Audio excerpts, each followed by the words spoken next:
أغنى رجل بالعالم يموت مديونا، بلغت ثروته في السبعينات من القرن الماضي 40 مليار دولار، يصبح أغنى رجل بالعالم وقتها، وهو رقم فلكي لم يصل إليه ثري في العالم في هذا الوقت. كان يمتلك قصرا طائرا ويخت كان الأغلى في العالم وقتها. دفع مؤخر صداق لطليقته أكثر من 900 مليون دولار، وكان رقما خياليا وقتها، ونظم أكثر الحفلات بذخا في العالم، وكانت تسيل فيها شلالات الشمبانيا، ولكن لم يدم الوضع هكذا طول العمر. عدنان خاشقجي رجل الأعمال السعودي، رجل السلاح في الأول في العالم والملياردير وأغنى رجل في العالم، مات مديونا عند وفاته.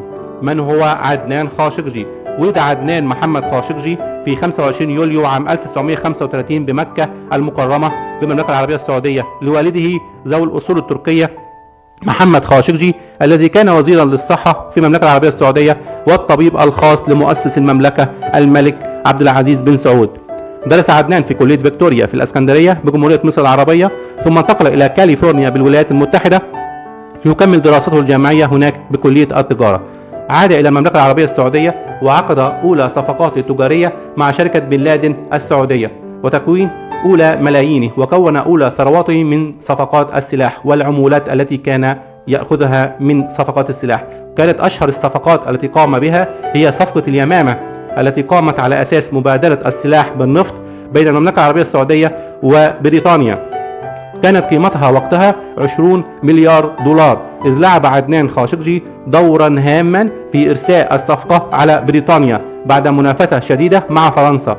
وبعد كده توسط في صفقات السلاح بين الولايات المتحدة الأمريكية والسعودية في السبعينيات، وكان توسط في صفقات السلاح بين الولايات المتحدة الأمريكية وإيران إبان الحرب الخليج الأولى بين إيران والعراق، ومساعدة نظام الخميني في حربه ضد صدام حسين. اتهم في الثمانينات بغسيل الأموال من قبل الولايات المتحدة الأمريكية لصالح زوجة ديكتاتور الفلبين السابق إيميل دا ماركوس. تزوج عدنان أكثر من مرة. زواجه الأول كان من الإنجليزية ساندرا ديفني التي اعتنقت الإسلام وغيرت اسمها إلى ثريا، وأنجب منها 5 أبناء وبنات، لكن هذا الزواج لم يدم طويلا وانفصل عام 1974. دفع مؤخر صداق لها 900 مليون دولار، وكان رقما خياليا وقتها، يصبح أعلى مؤخر صداق في التاريخ حينها.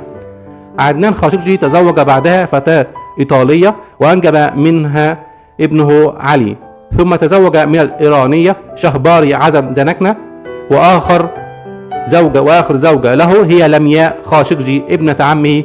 كما أن عدنان خاشقجي مولعا بالقمار، وخسر الملايين من الدولارات في صالات القمار في التسعينيات من القرن الماضي، وكان مولعا بالحفلات الصاخبة التي كان يدعو إليها مشاهير العالم حينها ويصرف عليها المئات من الملايين من الدولارات. كان مسرفا ببذخ جدا جدا. أقام حفلا بمناسبة عيد ميلاده 50 من عمره في مزرعته الممتدة على 5000 فدان على شاطئ مارابيا بأسبانيا. حضر هذا الحفل أكثر من 400 شخصية مشهورة حول العالم. صرف المئات من الملايين على هذا الحفل الأسطوري. كان يمتلك أكبر يخت في العالم بطول 86 مترا. كان يمتلك طائرة عملاقة كانت توصف بالقصر الطائر، وقد ظهر هذا اليخت الذي يحمل اسم نبيلة في فيلم من أفلام جيمس بوند. ثم اضطر إلى مصاعب مالية ألمت به إلى بيع هذا اليخت لسلطان بروناي الذي باعه لدونالد ترامب الرئيس الأمريكي السابق فيما بعد ب29 مليون دولار. نجم عدنان خاشقجي أفل في أواخر التسعينيات بعد أن خسر الكثير من أمواله في البذخ والحفلات الصاخبة وفي صفقات استولى عليها حكام طغاة في إفريقيا، فمات مديونا والأكثر فقرا في عائلته التي كان يلمع فيها اسم أخته المليارديرة سميرة خاشقجي زوجة الملياردير المصري الشهير محمد الفايد، ووالدة دوري الفايد الذي توفي في حادث شهير مع الأميرة ديانا في باريس عام 1997. توفي عدنان خاشقجي في العاصمة البريطانية لندن عام 2017 عن عمر ناهز 82 عاما، وهو يتلقى العلاج من مرض باركنسول.